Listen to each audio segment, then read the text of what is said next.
सत श्री अकाल। दो टूक सीधी बात प्रोग्राम लेकर एक बार मैं आपकी खिदमत में फिर हाजिर हूँ। दोस्तों, जैसा आप जानते हैं, मैं हर बार आप लोगों को किसी न किसी कलाकार से रूबरू करवाता हूँ। आज हमारे साथ बेहद ही खास मेहमान हमारे साथ जुड़े हैं। बीर जे मूर्तिकार हैं और बहुत ही बेहतरीन कार्य करते हैं। रियलिस्टिक कार्य में इनकी अच्छी पकड़ है। आइए इनसे जानते हैं कि ये क्या कहते हैं, कला और कला के बारे में क्या सोचते हैं। नमस्कार वीर। नमस्कार। दो टू सीधी बात प्रोग्राम में आपका स्वागत है। बहुत बहुत शुक्रिया आपका बातचीत में हमें शामिल करने के लिए। वीर, आपका जन्म कब और कहाँ हुआ और उस वक्त आपकी पारिवारिक जो माहौल था कला के प्रति वो कैसा था? मेरा घर बिहार है और बिहार के समस्तीपुर ज़िले में एक विभूतिपुर पंचायत है और उसमें खदियाही गांव में मेरा मध्य निम्न वर्गीय परिवार में मेरा जन्म हुआ। और मेरी माँ मूर्तिकार हैं और टेराकोटा स्कल्पचर बनाती हैं, टॉयज बनाती हैं, ख़ास तौर पे खिलौने बनाती हैं मिट्टी का। तो बचपन जो था मेरा, जब मैं होश संभाला तो मैं माँ के साथ हेल्प करते हुए मैंने महसूस किया कि मैं माँ का हेल्प कर रहा था मिट्टी बनाने में और उनके टेराकोटा स्कल्पचर को पूरा कला आपको विरासत में मिली, जो कह सकते हैं। हाँ, बिल्कुल कह सकते हैं आप कि कला हमें विरासत में मिली। वीर, आपकी शिक्षा जो कहाँ पर हुई और आपने बैचलर डिग्री कहाँ से किया? पटना आर्ट कॉलेज में सन 2011 में मैं पास आउट हुआ स्कल्पचर डिपार्टमेंट से, पटना आर्ट कॉलेज से। और 11 से 12 के बीच में मैं अपने रिसर्च में समय दिया और फिर 12 से 14 बैच में मैं शांति निकेतन कला भवन से मैंने मास्टर्स किया स्कल्पचर डिपार्टमेंट में। हाँ, फिर उसके बाद पास आउट होकर के कला क्षेत्र। एक चीज़ और बताइए कि जब आप मास्टर डिग्री शांति निकेतन करने गए तो उस वक्त आपको कौन कौन से गुरु मिले आपको, जिनसे आपने कला के माध्यम कहें या बारीकियाँ जो सीखी, वो कौन कौन थे कलाकार थे? हमारे वहाँ शांति निकेतन में हमारे समय में जो टीचर थे और अभी भी हैं, उनमें से कुछ लोग हैं अभी। पंकज पनवार हैं जो जिनके सानिध्य में हमने सीखा कला के बहुत सारे गुरु को। और उसके बाद मोतीलाल कलई आए, उनसे भी हमने काफ़ी कुछ सीखा। और उसके बाद स्कल्पचर डिपार्टमेंट के अलावा भी मैं दूसरे डिपार्टमेंट में अर्पण मुखर्जी हैं, संचन घोष हैं, जिनके साथ हमने सीखा। एक और हमारे टीचर थे जो अब नहीं रहे, परवेज दा, हिस्ट्री ऑफ आर्ट पढ़ाते थे, उनसे भी हमने काफ़ी कुछ सीखा। इसके अलावा हमारे बहुत सारे दोस्त हैं जिनसे भी मैंने बहुत कुछ सीखा है। राजीव रामचंद्रन हैं, केरला के हमारे एक मित्र हैं, अभी भी पीएचडी कर रहे हैं वहाँ पे, तो उनके साथ भी हम लोगों ने बहुत कुछ काम किया और बहुत कुछ सीखा है। दोस्तों, कला चर्चा आगे बढ़ाने से पहले एक नज़र डालते हैं वीर के द्वारा बनाए गए मूर्ति शिल्प व कुछ चित्रकला की। आइए एक नज़र डालते हैं। समकालीन मूर्तिकार वीर का जन्म बिहार समस्तीपुर जिला विभूति के खिदाई गांव में इनका जन्म हुआ और बचपन में अपने माँ के साथ हेल्प करते करते वही बचपन का खेल बड़े होके प्रोफेशन में बदल गया और वीर ने अपने विरासत पे मिली कला को ही आगे बढ़ाने का प्रयास कर रहे हैं। वीर के मूर्ति शिल्प में एक्सपेरिमेंट कार्य की लगन और मेहनत झलक नज़र आती है। वीर ने मूर्ति शिल्प के साथ साथ चित्रकला में भी रुचि रखी और इनके द्वारा बनाए गए चित्र कुछ इस तरह हैं। वीर ने अपने कार्य में साथ साथ सोशल एक्टिविटियों में भी काफ़ी रुचि रखते हैं। वीर, किस विषय को लेके आप अपना कार्य करते हैं? मेरा जो काम होता है basic socio political cultural awareness को लेकर के मेरा काम होता है कि मेरा मानना है कि दुनिया में सब कुछ पॉलिटिकल है और आर्टिस्ट को और ज़्यादा पॉलिटिकल होना चाहिए। इसलिए मुझे लगता है कि आर्टिस्टों का या फिर समाज में एक पॉलिटिकल कॉन्शसनेस बढ़ाने के लिए कलाकृति मैं उसी अप्रोच के साथ कलाकृति बनाता हूं कि लोगों को उस कलाकृति के माध्यम से उनका सोशियो पॉलिटिकल कल्चरल अवेयरनेस थोड़ा और शार्प हो जाए, ताकि वो आसपास की चीज़ों के साथ खुद को जोड़ करके समाज में खुद को बेहतर तरीके से देखें और बेहतर समाज के निर्माण की दिशा में उनका सोच थोड़ा और ज़्यादा समृद्ध हो जाए। वीर, एक चीज़ और बताइए कि आज के युग में मशीनी युग बोला जा सकता है कि बहुत सारे आधुनिक टूल्स आ गए, बहुत सारे आधुनिक हमें परिभाषा बोल सकते हैं जहाँ कार्यक्रम की सुविधाएं हैं, उसमें जो हमारी पुरानी विरासत है उसको क्या कुछ हानि हो सकती है? जहाँ आपका क्या सोच है कि इससे क्या जो हमारा पुराना परिवेश है, जो हमारी संस्कृति है, वो वैसी की वैसी रह सकती है? मेरा मानना है कि दुनिया जैसे विकास कर रही है, उस विकास के क्रम में जो भी चीज़ें विज्ञान में जो भी तकनीकी विकास हो रहा है, उस विकास के साथ अगर आर्टिस्ट अपने आप को अपग्रेड करते रहे और अपने आप को उसके साथ तालमेल बना करके चले तो कला और ज़्यादा बेहतर दिशा में जाएगी। सपोज देखिए कि जिस समय कला का विकास हो रहा था और तकनीकी डेवलपमेंट उतना नहीं हुआ था, उस समय भी कलाकार बहुत अच्छा काम करते थे और आज इतना सारा तकनीक आया है, आज भी बहुत अच्छा काम करते हैं। इसका कोई कंपैरिजन नहीं है कि मतलब आज बहुत अच्छा हो रहा है और उस समय बहुत कुछ नहीं हो पा रहा था। उस समय भी बेहतर हो रहा था, उस समय के जो विज्ञान के विकास हुए थे उसके साथ कलाकार तालमेल बनाते थे। आज भी विज्ञान के विकास के साथ तालमेल बना करके बहुत बेहतर काम कर रहे हैं। तो मुझे लगता है कि मतलब विज्ञान के साथ ही कलाकार विकास कर रही है और चलना चाहिए उनको। समय के साथ समय के साथ परिवर्तन होता है। ये तकनीकी है, बाकी वैचारिक तो हमेशा जिस समय में जी रहे हैं उस समय को हम लोग अपना समय का एक साक्षात्कार होता है हमारा, और समय को हम लोग ही डिनोट करते हैं, समय को ही हमारा परिभाषित करते हैं कि किस समय में जी रहे हैं, वही तो कला होती है हमारी। एक चीज़ और बताइए, जो आप कार्य करते हैं, जो अपने काम करते हैं स्कल्पचर में, कौन कौन से मीडियम में आप ज़्यादा काम करते हैं और कौन सा मीडियम आपको ज़्यादा पसंद है?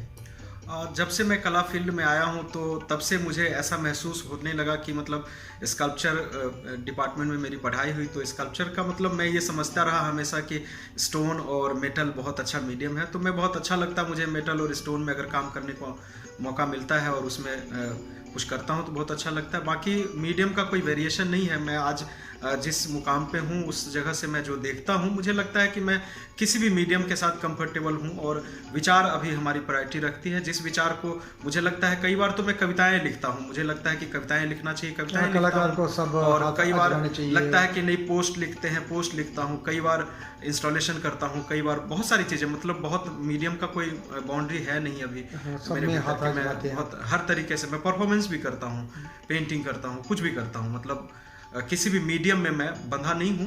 बट स्टोन में, सोशल मीडिया में भी मैं देखता रहता हूँ आप एक्टिव रहते हैं, आए दिन नई नई पोस्टें डालते हैं। जैसा कि आपने बोला प्रैक्टिकल होना चाहिए कलाकार को, तो वो मैं आपके फेसबुक में देखता रहता हूँ।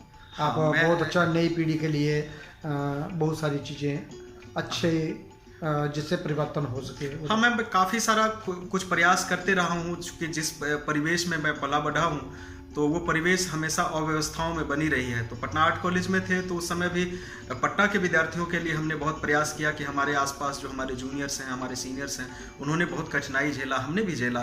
तो हम सोचे क्या कि उस कठिनाई से उन्हें उबारा जाए, उन्हें बाहर निकाला जाए।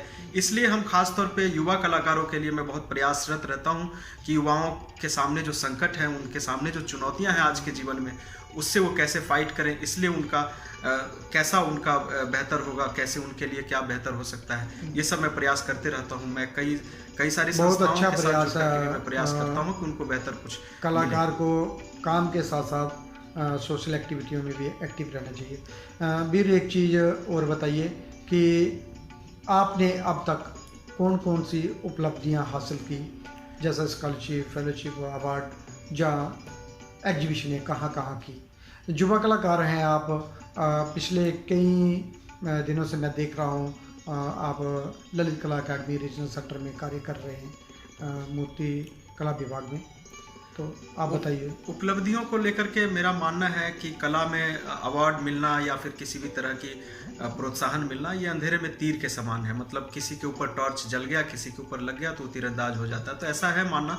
बावजूद इसके मैं इसको बहुत ज़्यादा देता नहीं हूँ तरजीह कि ये हो गया। मेरा मानना है कि काम का अवसर जहाँ भी मिले तो मैं बहुत अच्छा महसूस करता हूँ कि काम मिले तो अच्छा है। बावजूद इसके कई सारे जगह पे मैं शुरू में बहुत पार्टिसिपेट करता था, कई सारे अवार्ड फंक्शन में। तो कॉलेज में जितने भी अवार्ड मिले हैं, हर जगह पे मैं प्रथम आया हूँ, तो मुझे वहाँ मिला। झारखंड कला संस्कृति विभाग से भी मुझे युवा कलाकार का फर्स्ट अवार्ड मिला था। बिहार में भी बिहार सरकार ने मुझे 2010 में फर्स्ट युवा कलाकार का जो अवार्ड है, आप पहले युवा कलाकार हैं। हाल ही में कला उत्सव दिल्ली में जो हुआ उसमें भी आप जजिंग करने के लिए गए थे, और कैसा एक्सपीरियंस रहा उसके बारे में आप बताइए। मेरे लिए बहुत मतलब सुखद माहौल था कि मतलब मैं हमेशा मैं खुद भी पार्टिसिपेट करते रहा हूँ। बहुत उम्मीद रहती है कि हमें कुछ अवार्ड मिलेगा तो कुछ अच्छा लगेगा, एक प्रोत्साहन मिलेगा। जिस समय मतलब मैं छोटा था उस समय मुझे बहुत अच्छा लगता था पार्टिसिपेट करना। तो आज हम कुछ जूरी में गए तो हमें बहुत अच्छा महसूस हो रहा था कि मतलब आज हमारा मुकाम थोड़ा आगे बढ़ा और हम मतलब पार्टिसिपेंट से बढ़ करके आज हम जूरी में आ गए। तो आप ललित कला एकेडमी रीजनल सेंटर गढ़ी स्टूडियो में अपना कार्य करते हैं स्कल्पचर डिपार्टमेंट में, और आपको क्या लगता है जहां और बेहतर बनाने के लिए क्या क्या होना चाहिए? सरकार से क्या उम्मीद रखते हैं आप? देखिए, सरकार अपने स्तर पे जो भी सरकारें रही है, हर समय में सभी सरकारों ने मतलब ललित कला एकेडमी का ये रीजनल सेंटर गढ़ी के लिए या फिर देश भर में और भी कई सारे सेंटर बनाए गए, उसमें बेहतर प्रयास करने का प्रयास करते रही है। लेकिन कमियां रह जाती है, बहुत सारी चीज़ें अटक जाती है। इस दौर में मैं समझता हूं कि युवा कलाकारों को लेकर के और जो भी सीनियर्स कलाकार हैं उनको लेकर के एक अच्छा बातचीत का माहौल बनाना चाहिए। अभी जो मैं सबसे ज़्यादा क्राइसिस महसूस करता हूँ यहाँ पे, एक बातचीत का माहौल नहीं है। आप जैसे कभी कभी कुछ करते हैं तो ये एक अच्छा प्लेटफॉर्म मुझे लग रहा है जहाँ पे आप बातचीत कर रहे हैं। इस बातचीत के माध्यम से भी काफ़ी सारी चीज़ें सामने आती है, लोग एक दूसरे के बारे में जानते हैं, काम के बारे में जानते हैं। तो कला पे चर्चाएं बहुत कम हो रही है। तो मुझे लगता है कि एक ऐसा माहौल बनता, एकेडमी भी कुछ पहल करती जिसमें कि एक बातचीत हो सके, लोग अपना एक सोलो एग्जीबिशन करते या फिर लोग टॉक ऑर्गेनाइज करते। नहीं, ऑलरेडी ललित कला एकेडमी बहुत सारे प्रोग्राम करवाती है।